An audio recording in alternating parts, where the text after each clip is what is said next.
And then we have Charlie and Beth up here helping to lead the service today and knowing that this church stands on their shoulders.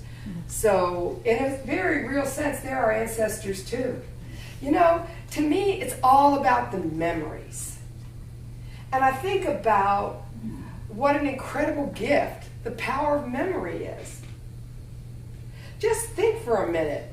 Our memory is the power to retain images and impressions of things past. The memories we hold have a lot of power to either enhance, my throat again, or diminish the quality of our lives. Did you ever think that the memories you create today will turn out to be a kind of personal legacy? That the memories we create today will either torment us or comfort us in the future. So I'm thinking we probably ought to do our best to create life-enhancing memories. Mm-hmm. Each Memorial Day, we honor those who have fallen while defending our democracy. I'm awed by generosity and courage like this. I'm also awed by the generosity and courage of mothers and fathers, wives, husbands, and sweethearts who have stood at the gate and watched their beloveds go off to battle from which they know they may not return. I'm not sure I could have done it without collapsing from grief or fear. For me, their sacrifice stands as a monument to peace. So I want to ask this morning, do we have any veterans, any military people with us today? I know we do. So stand up, would you, and let us thank you for your service to our country.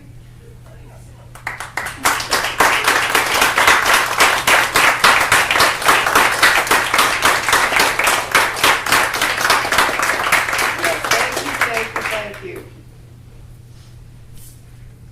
So what is this wondrous quality that causes a person to give his or her energy, support, love, maybe even his life for the good of others?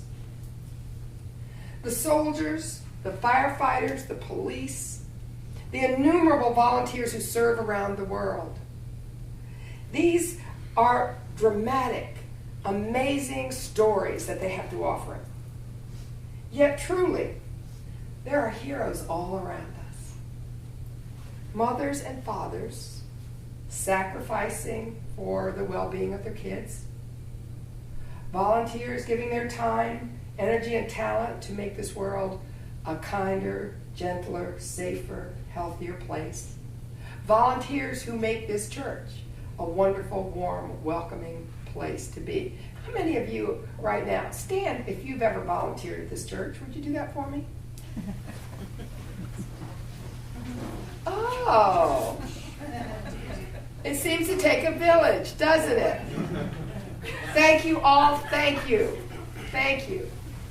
for being of service for us. There have been unsung heroes in each one of our lives. So today, I'd like us to pause and remember that we have not walked this path alone. That there have been companions who have helped and supported us along the way. While they may not be of our bloodline, while they may or may not be living today, I think of all these people as ancestors because their influence has shaped us. Without them, our lives would not have been the same, and we would not be the same people. So today is a day of gratitude for those who have made heroic sacrifices and those who have made us wiser people and made our lives richer. And I'm thinking that there could not be a better expression of gratitude than to remember and honor those people. Yes, memory is a powerful thing. You know, we complain a lot about all the stuff that's going on in the world today. But you know what? Those memories of those people give us a broader perspective and recenter us in the greater truth that there is love and service and kindness everywhere we turn. I love the words of Mother Teresa. There is a great light in the world, a healing spirit more powerful than any darkness we may encounter. At times, we may lose sight of it. Then suddenly, it will reemerge through the life of an ordinary person who cares enough to serve in an extraordinary way. So today we'll use the power of memory to shower ourselves with gratitude and send that gratitude out to our heroes. The whole world will be served by our doing this, because there is no more healing energy than gratitude. So I invite you now to call to mind the face of one or two of your personal heroes. Who has offered you help when it was most needed? Who has loved you or taught you or counseled you or encouraged you or challenged you or comforted you? Who has shared his or her precious energy and time with you, for you? So I'm going to allow us to just pause and take a minute to connect. Is there someone, maybe more than one person, who holds a seat of honor in your memory?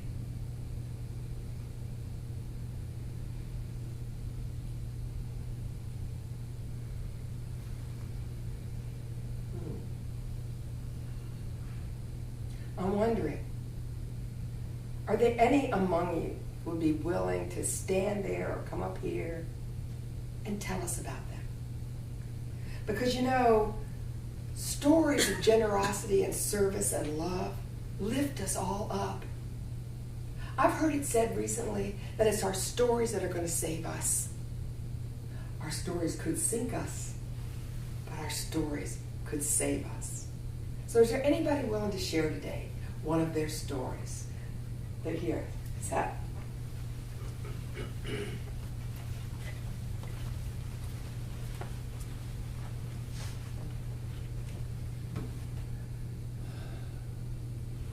It was in '96 when I went on the spiritual journey, and I met some incredible people I would like to express my gratitude for.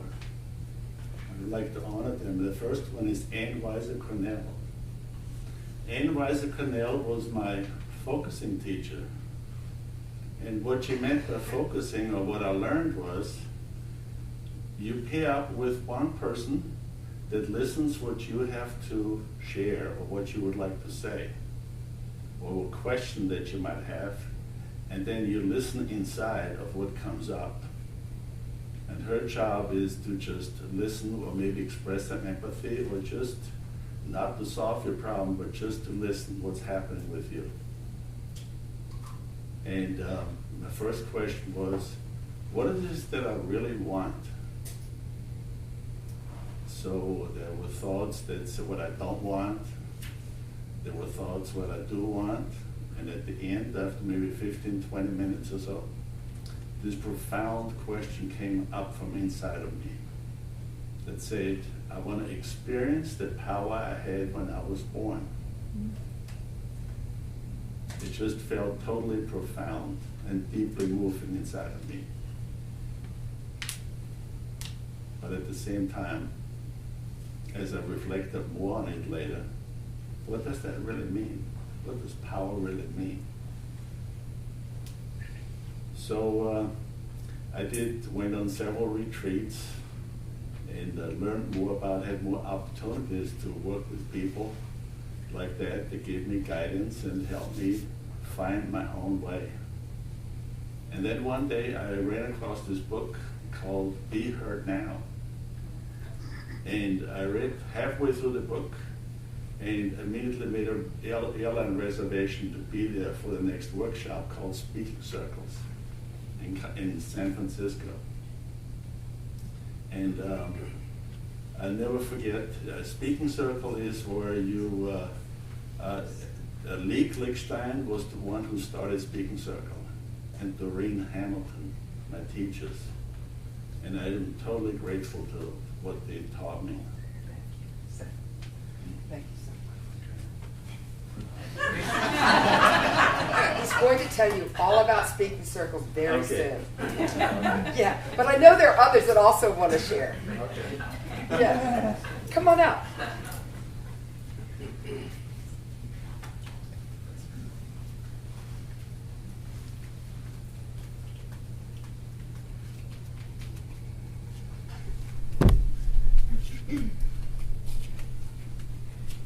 Good morning. Those of you who don't know me, I'm Cherie.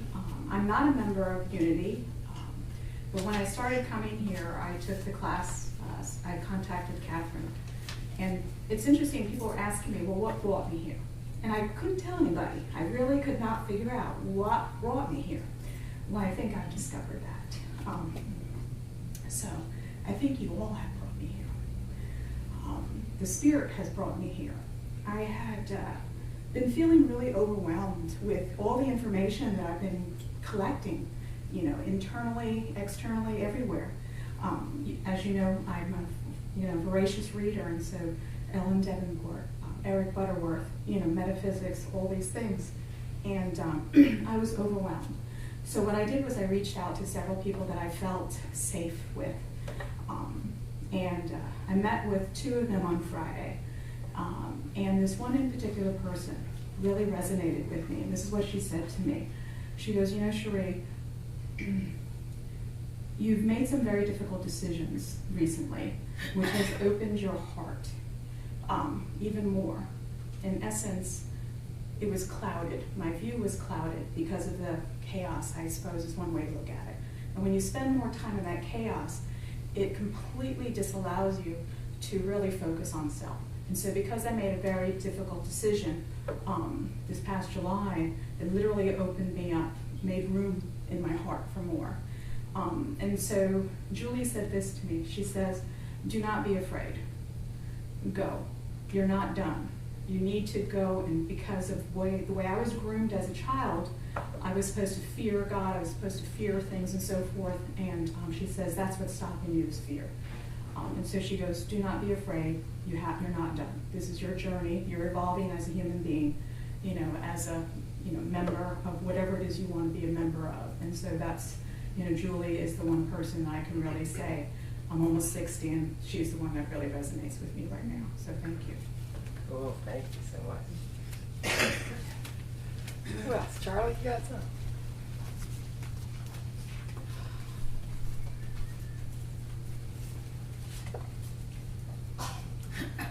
I'm going to share with you this morning chapter 2 of the memoir that I've written. But before I do that, I'm going to tell you what the title of chapter 1 was. And that is, Am I Important Enough to Write a Memoir? And after having written it, my conclusion became, yes, I am. Because what I discovered from the stories that I wrote is that my life has not been as ordinary as I thought it was. And that really woke me up. But chapter 2 is titled, How I Got to Be Charlie Curtis. And the odds were several million to one against my ever becoming me. I figured it out. If any one of several million events hadn't occurred, there would be one less Charlie Curtis. Most of those events were marriages, such as the marriage of John Curtis to Ellen Fowler back on May 18th, 1574. If that marriage had never occurred, or even if it had occurred at another time, I wouldn't be here to mention it. That's scary. Now, this doesn't even take into account the several million events that made John Curtis and Ellen Fowler possible. The number of what-ifs is infinite. Now, the history of the Curtis family from John and Ellen to me is similar to all of the begats in the book of Genesis. And if they hadn't occurred exactly as they did, somebody else would be telling the stories, and they would be different stories. Now, I was pleased to discover that the surname Curtis meant something. Those who study the meaning of surnames tell us that Curtis was originally a contraction of the word courteous. I prefer to believe that it means in the manner of the royal court. It could not possibly have had anything to do with the word courtesan, which, as we know, refers to the world's oldest profession. Every Curtis I ever met would have frowned on that, in public at least. Now, John and Ellen's grandson, John Curtis, married Anne Revel on February 4th, 1654, and that marriage sent my story off in a different direction. John and Anne objected to the way the English government treated Quakers, but the king said, "England, love it or leave it." John and Anne left in 1680 and settled with other Quakers in the colony of New Jersey. That is how I came to be an American. Now, the Society of Friends, otherwise known as Quakers, almost kept me from showing up. They didn't like their members engaging in military activities or becoming engaged to non-Quakers. John and Anne's grandson, Joseph Curtis, was an aide to one of George Washington's generals in the American Revolution. Then he married Jane Opdyke, a Dutch woman who was not a Quaker. The minutes of the Chesterfield monthly meeting noted that Joseph had gone out in marriage with a person not belonging to Friends and was engaging in promoting military measures. Where would I be if Joseph Curtis had not defied the Quakers? Now, I had a close call on the Ohio frontier in the 1800s. Joseph and Jane's son, Joseph Curtis III, almost didn't marry Hannah Shelby. The first few times he proposed, she turned him down. Finally, in 1815, Hannah said to herself, "Why not?" They were married on October 15th. Thank God she gave in. Now, if Valparaiso Males and Females College had not been founded in 1859, Joseph and Hannah's grandson, Charles Wesley Curtis, would never have met Emma Jenkins. Valparaiso was one of the first coeducational colleges in the United States. And if Charles had not met Emma, my dad could never have told his story. And we know what that would do to my story. When Charles and Emma were married in 1897, Charles had been operating a flourishing laundry in Galveston, Texas. Dad was born in Galveston in January 1898. Now, Emma didn't care much for the Galveston climate, and she pestered Charles until he sold his laundry. In 1899, the Curtises took baby Dwight and moved back to Illinois. Now, they didn't know it at the time, but that move made my story possible. Less than a year after they left Galveston, the city was hit by Isaac's storm. The Category 3 hurricane was named for local weather forecaster Isaac Klein. At 4 p.m. on September 8, 1900, a 15-foot storm surge inundated Galveston. The city was devastated, and between 6,000 and 8,000 people died. All those who'd been neighbors of the Curtises were lost. Those of us descended from Charles and Emma Curtis should be thankful Emma didn't like Galveston. Now, Dwight lived and began the process of growing up. The family moved to California, where Dad jumped off the roof of the family's barn with a homemade parachute. His back injury caused the Army to reject him. And that kept him out of the trenches in World War I. He made up for his disappointment by getting a teaching credential that allowed him to fight battles he had greater chances to survive. If those events had not occurred exactly as they did, my dad never would have met my mother. She was the other teacher in the two-teacher school where Dad got hired. They were married on May 24th, 1924, and eliminated the last barrier to the advent of yours truly.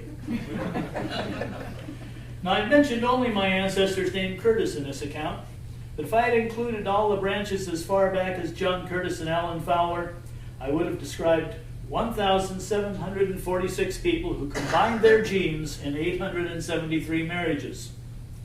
It's been a pretty complicated genetic recipe that's made me the unique human being that I am.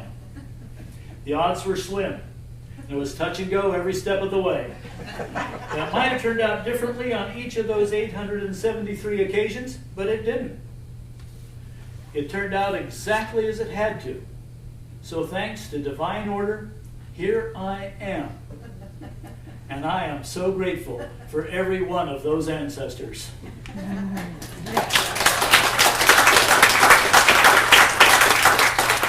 Wow. Gosh, we're hanging by a thread.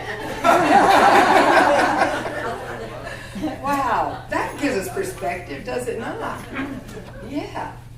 So anybody else got a hero they want to describe? Kat.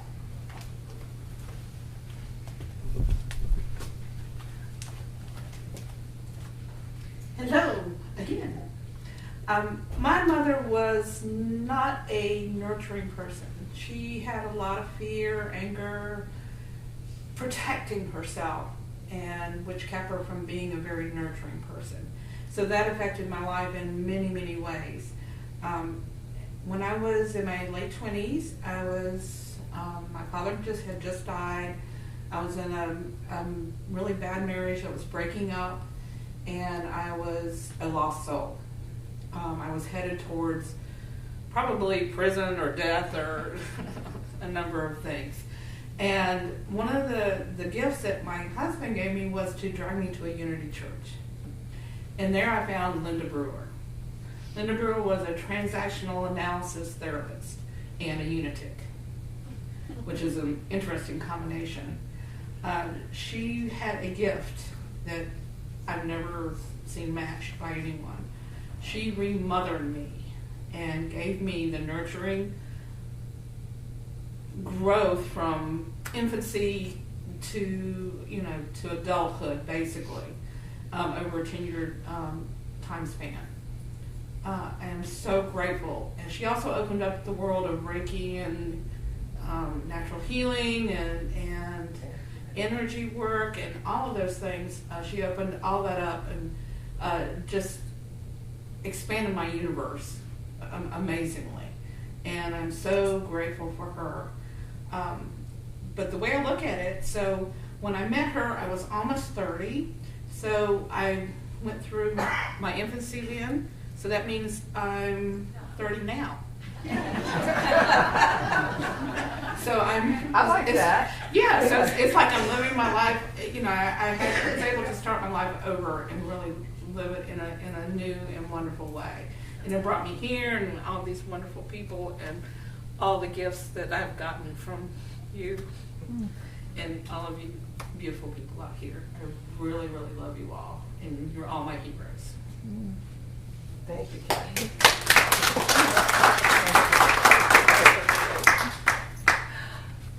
Yeah, we probably have time for one more. If there's oh, come on up.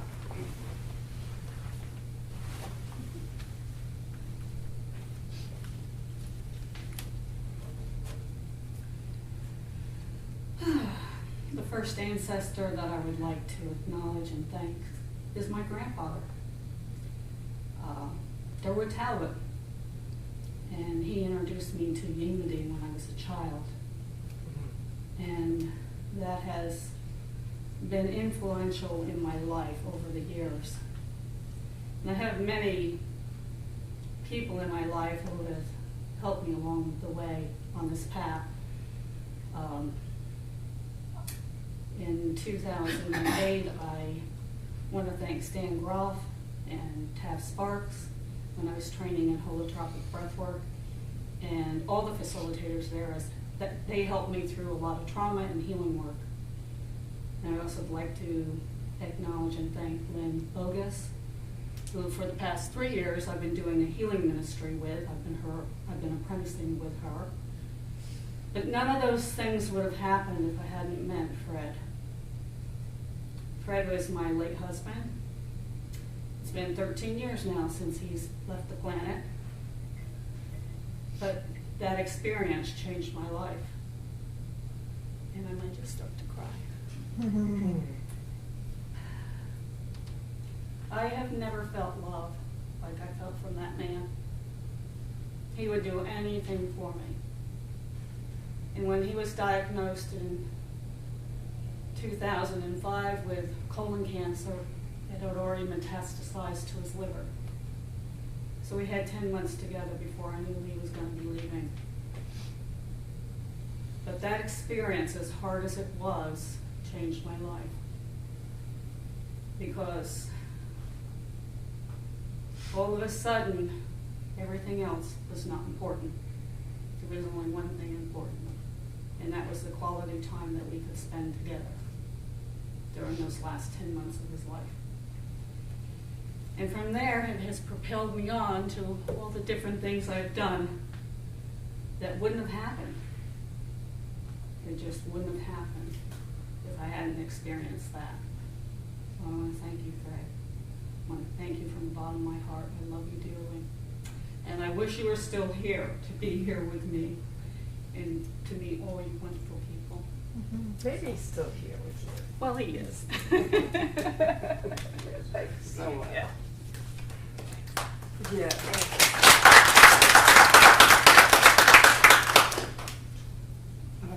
There you go. So, thank you all so much for sharing your stories. I know as I listened, people's faces kept coming up for me. And so I imagine they did for you as well, and that there are others. And so I'm going to give us an opportunity through this meditation and with the help of Billy and his beautiful music to, you'll notice somewhere on your row, on the aisle side somewhere, there's either a basket or a cup or something, and in it you're going to find pens and simple paper hearts cut out and made by the guests staying at my house mostly, sitting in the floor doing arts and crafts. So I'm going to invite you, as Billy plays for us, to write down the name of somebody that you want to hang on our memory tree. And if you can, if it comes to you easily, write down a quality, a gift that they gave you alongside it. And I don't know if you're going to have one name on your memory heart, or you're going to have several. It doesn't matter. So let's start out now by just, you've got your supplies, right? Get your supplies ready, because we're going to take a little time to center first. A little quiet time. Okay. Thank you, Billy. So we'll just relax and we'll breathe.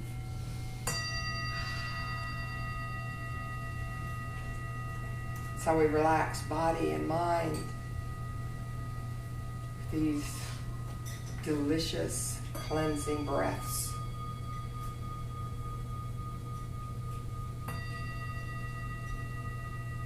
So we breathe in and we hold it for a count of 4. And then we let it go.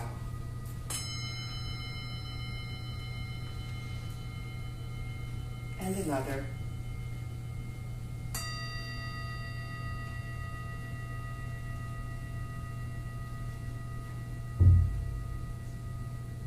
Now, using your imagination, picture your physical heart.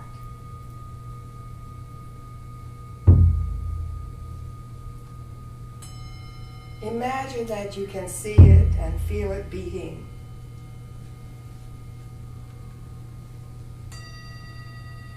Imagine that you can see it pumping vital fluids through your veins, carrying life-giving oxygen to every cell of your body.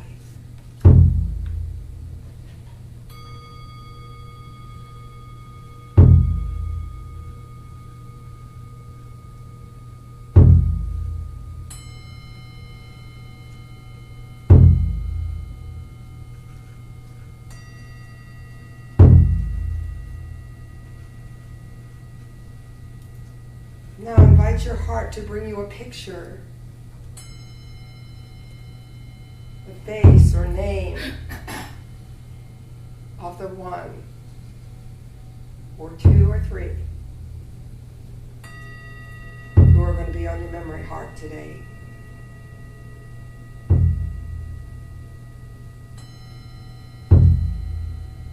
Your life would not be as rich, this person not been part of your journey.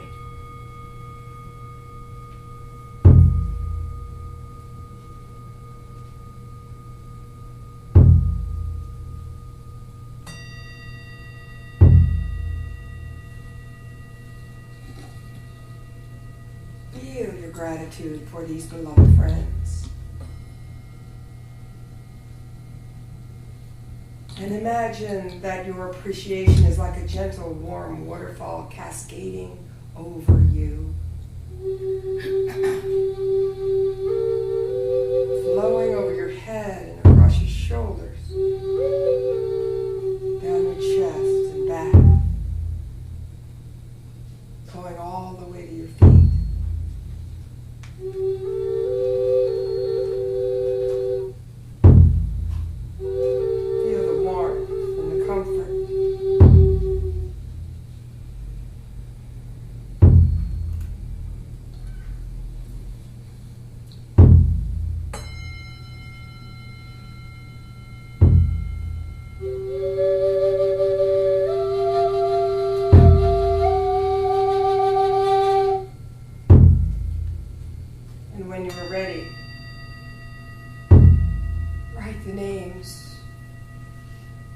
and a memory heart. And know that it's an expression and extension of your own heart.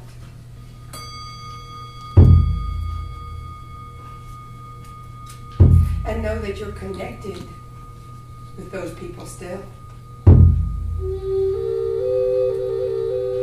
That you always will be, because they are part of your lineage.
Thank you, dear friends,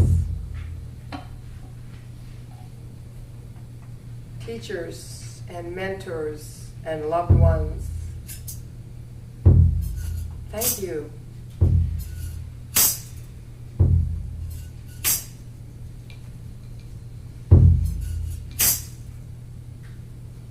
Remember from my Jenny, is one of my heart. She was a mentor to me for a decade, but she said to me something once that I thought was such a simple thing. I didn't really understand. She said, you know, my prayer for you, to join the human race. And that, what she said to me is kind of deepened and unfolded for a decade. What that means to know that I'm part of all that is and all of you. And that who I am is enough. It was packed with wisdom from a heart that loved me dearly. So I know you join me in sending appreciation to all of those whose names are on the tree. And I send out love and appreciation to all of you for being willing to share your stories, share those names and those memories, because it feeds the world. Our world is hungry for remembering where we come from and how we got here and who those people were that were awesome instruments of God's love in our life. Thank you. Thank you. Thank you. And so it is. And there's lots of hearts in the baskets and pens, and if names come to you later, always add names to the tree. So bless you.